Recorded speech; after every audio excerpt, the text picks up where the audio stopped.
सॼी दुनिया वांगुरु बांदी में बि आशिकाने रसूल सल्लल्लाहु अलैहि वसल्लम पारां जश्न ईद मिलादुन्नबी जे शानदार रैली कढी वई। रैली जो आगाज़ मरकज़ी ईदगाह खां थियो, जंहिंजी अॻवानी मुमताज़ आलमेदीन मुफ़्ती साहिब ॾिनो। इफ़्तिख़ार अहमद अब्बासी कई, जॾहिं त शहर जा मुअज़्ज़िज़ शख़्सियतूं ऐं मुख़्तलिफ़ मज़हबनि जा माण्हू वॾे अंग में शरीक थिया। शहर जे मरकज़ी बाज़ार मां गुज़रंदड़ हिन रैली में हज़ारें आशिकाने रसूल शिरकत कई, जिन नारे तकबीर ऐं रिसालत बुलंद कंदे जश्न ईद मिलादुन जी ख़ुशीअ में झूमंदे पंहिंजो इश्क ज़ाहिर कयो। ऐं रैली में SHO बांदी समेत मुख़्तलिफ़ मज़हबनि जा माण्हू बि शरीक थिया।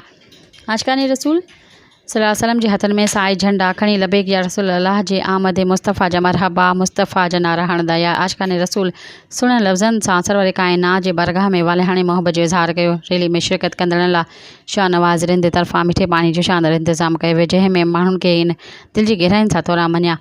ऐं इन मौक़े ते बांदी सां मुख़्तलिफ़ ॻोठनि मां बि रैलियूं अची शामिल थियूं, जिन में रैली खे वधीक अज़ीम आलिशान ऐं रूह परवर बणायो वियो। रैली जी पुॼाणी ते मुल्क ऐं क़ौम जी सलामती, उम्मत मुस्लिमा जे इत्तिहाद ऐं आलम इस्लाम ऐं अमन जी ख़ुशहाली लाइ ख़ुसूसी दुआऊं घुरी वयूं।